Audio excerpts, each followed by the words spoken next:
you introduce yourself? Tell me who you are. Yeah, sure. Danny Abula, Mayor of the City of Richmond. Thanks so much for coming out, everybody. And we're gonna get to show you some of this equipment. It's been a huge commitment that we have made to making our city more multimodal, right? Making it safer to walk and bike. And as our city grows, as we develop more downtown, as we need there to be safer ways for people to get around the city, it means we've also got to create more bike lanes, and we've got to keep those bike lanes clean. And so both the Madvac and the MF Broom here are some of the tools that we use to keep gravel and dirt up off the streets, to keep bike lanes passable, and we need to be doing a lot more of that. So I'm excited to get in here, have a little challenge with my CAO here about who can be the better street sweeper. But yeah, very excited to have you all come out and check this out. Are you going to take questions now or later? Andy's you want to hear Vassar explain a little bit about the gear? Yeah, sure. I'll let you jump in front of the camera. Yeah. So I'm Vassar Sumter, Vassar Sumpter, and I'm the operations manager of street cleaning. And so this year, as compared to other years in the past, the big difference is we've added another piece of equipment. We've got 3 employees who are actively training. And we also just going to try to touch each bike lane once a month, whether that's a litter pickup, whether it's a full sweep, whether we have to bring out some of our larger equipment, as you can see across the street. We've been inundated with sand this year because of the snow program that we had, one of the largest ones we've had in quite a while. So we're still kind of getting sand up off the street. But the bike lanes are so important because it addresses just about every person in the city gets touched by the bike lanes, whether it's a safety aspect or our children who use it as a corridor going to school every day. Monday through Friday, Patterson Avenue is full of kids on bicycles. So that's why it's an important thing. And this year, street cleaning and bike lanes have now become equal. So in the past, everything else went to the side and street cleaning was the most important thing, but bike lanes, street cleaning, and graffiti all hold their own now within DPW. And so we're just excited. We still got a lot of training to do.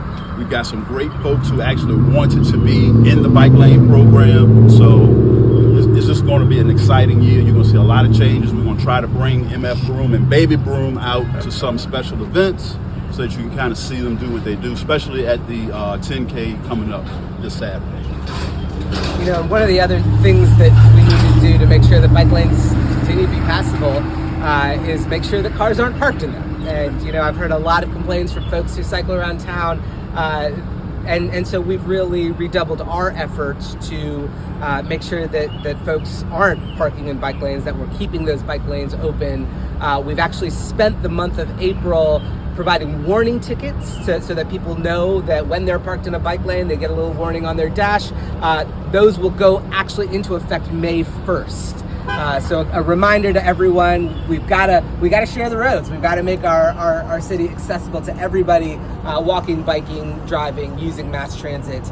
And so there's a new set of rules that we've got to learn to live by, but that will ultimately make things better for everybody. So you said you're going to do this every month. Are you also going to do it then during fall when leaves are on the ground, which a lot of cyclists still use it all year long? So we are seasonal, but we still do have to continue maintenance throughout the year, especially in the winter months. But our main time of action is starting from right here all the way until school starts in September. And then we'll modify it so we're doing more of a litter limb pickup. We're taking care of some cutback issues, dealing with the canopy that often inundates us with lots of sticks and limbs. So we kind of switch over to a different phase of collection during those months.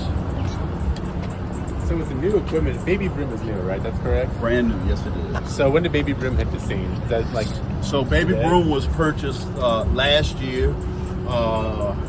Baby Broom was a great deal. It was about $60,000, including the trailer that comes with it.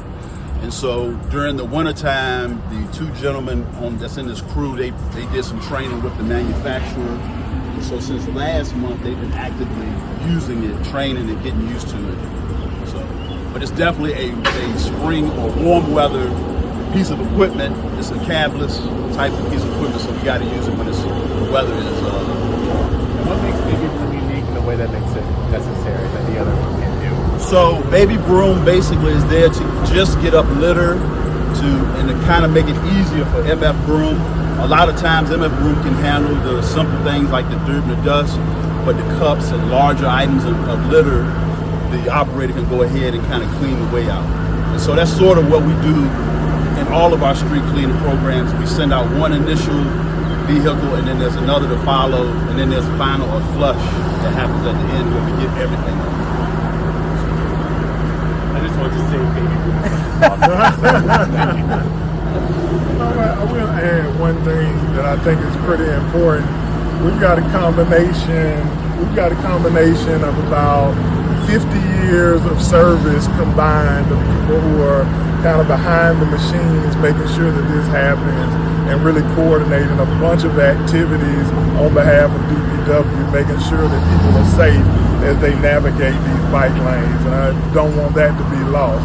Very important that we have the training, the expertise to be able to deliver. So when we say the people first, the people always, it's the efforts that we're putting forward for the people who are navigating the streets. But let's not forget those people who are making it happen and really excited that they're here with us today.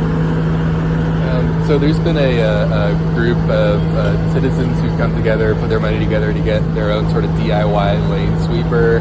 I mean, you know, what are your thoughts on that? Do you all have any safety concerns? Are you happy for the help? You know, what's your thinking on that? So I just heard about it maybe a month ago, and I'm familiar with the type of equipment they're trying to purchase. For us, it's not feasible. There's a lot of things to consider, but the main thing is in the city of Richmond, we pick up a lot of debris, hundreds of tons a year. And so that type of equipment is really great if you're on a pristine type of a bike trail, or maybe a trail that doesn't get inundated with so much litter and traffic like we do. But in the city, we definitely have a higher amount, more than I think that machine can really take care of.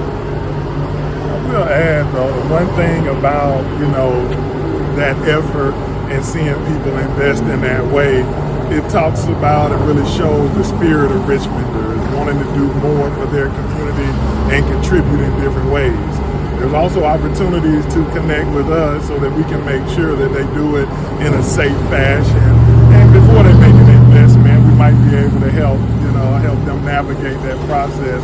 But the thing that I think I'm most encouraged about is that folks are willing to roll up their sleeves and contribute as well.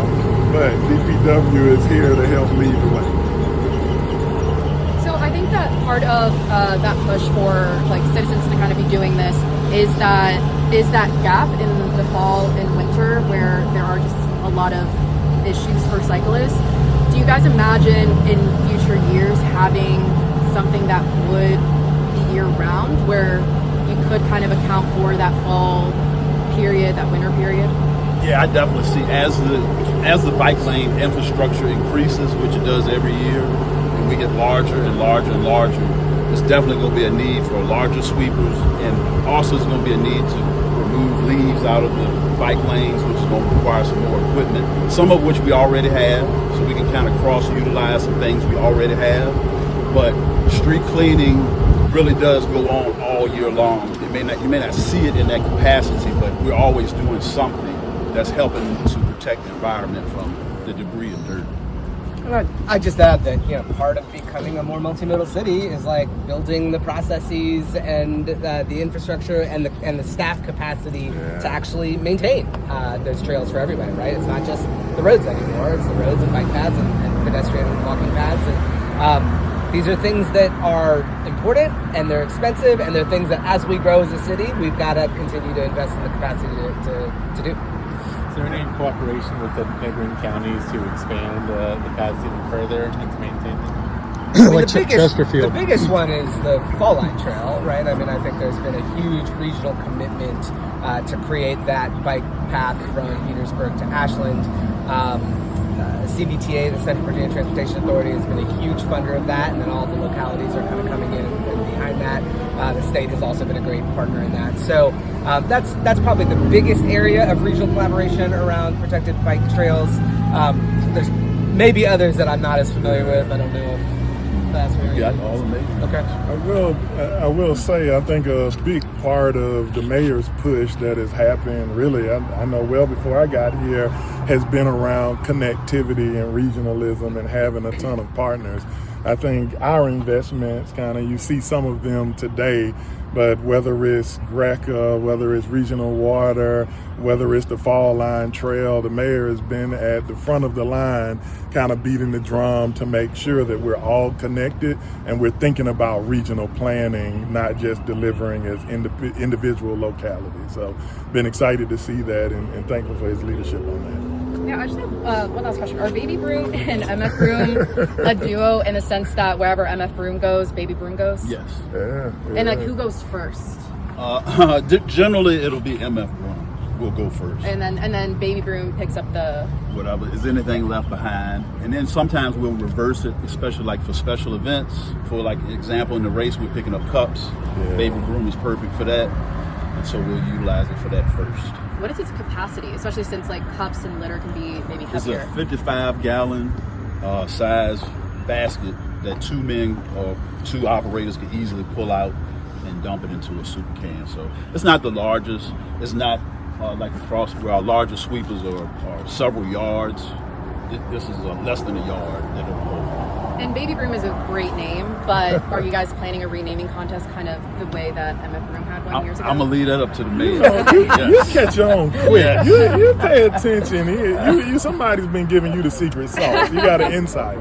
Yeah. We should probably plead the fifth on that for now, right, man? You can't get the scoop on all the announcements. All right. That's so fair. All right. Do we have any other questions at this point?